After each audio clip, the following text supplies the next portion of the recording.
Magandang araw po sa inyong lahat sa mga manonood ng obandeño.com. Para po sa akin, meron po tayong dalawang klase ng pamumulitika. Ang una ay yung siraan mo yung kalaban upang umangat ang iyong sarili. Ang ibig sabihin, gagawa ka ng mga black propaganda para iangat ang iyong sarili.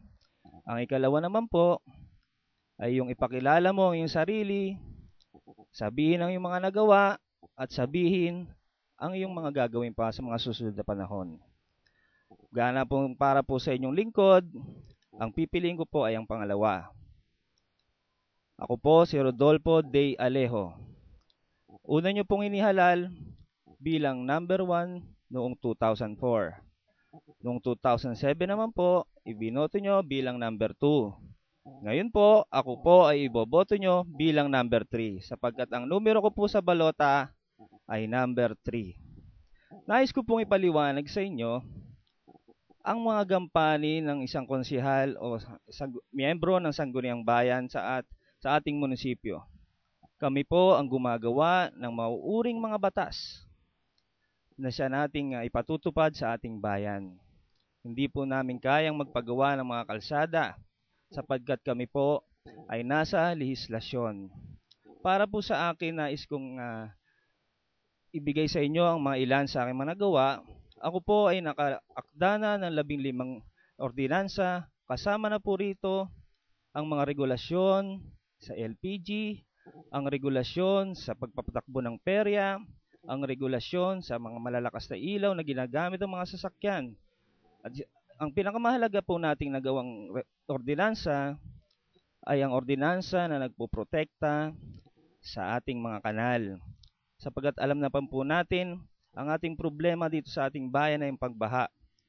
Kadalasan nagiging sanhi ay ang mga nagbabarang mga kanal, kung kaya't nahihirapan na dumaloy ang tubig patungo sa kailugan. Kaya po ginawa po natin ang ordinansa na yan para hindi na po tayo gagasta sa declogging. Alam niyo po ba mga kababayan, ang ating po mga barangay ay naglalaan pa ng pondo para sa declogging ng mga kanal. Kaya't itong batas na ito ay napaka-importante para sa atin sapagkat ang pondo na ilalaan nila para rito ay hindi na kailangan at maaari na nilang ilipat sa ibang mga proyekto. Halimbawa na sa mga gamot, sa mga may sakit, pwede na po nilang gamitin doon ang pondo para sa declogging. Yan po ay ilan lamang sa mga nagawa ng inyong lingkod sa mga nakaraang panahon. Nagkaroon din po tayo ng mga resolusyon na ipinasa, 145 resolution ang nagawa ng inyong lingkod nito lamang 2009. Kasama na po rito ang mga pagkilala sa ating mga nakaraang nanungkulan, ang mga kahilingan para sa ating bayan, at ang pinakamahalaga ay ating kahilingan sa mga may-ari ng mga kawad dito sa ating bayan. Sapagkat pag tinataas po ang mga kalsada, naiiwan po ang mga kawad na nakalaylay na maaaring maging sanhi ng mga sakuna. Ngayon po, ginagawa na po simula panghulo hanggang tawiran ang pagsasaayos ng mga kawad na ito upang nang sa gayon ay hindi po ito maging sanhi ng sakuna para po sa ating madlang people o sa ating mga kababayan. Ngayon naman po, sa mga susunod na panahon, naiisip po natin at meron na po tayong idinraft na ordinansa para naman po ang ating mga dike ay masuportahan ng mga may-ari ng palaisdaan.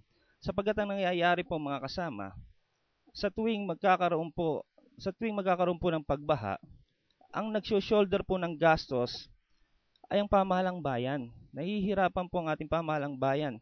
So naisipan po ng inyong lingkod, sa susunod na panahon, kailangang obligahin natin ang mga may-ari ng palaisdaan.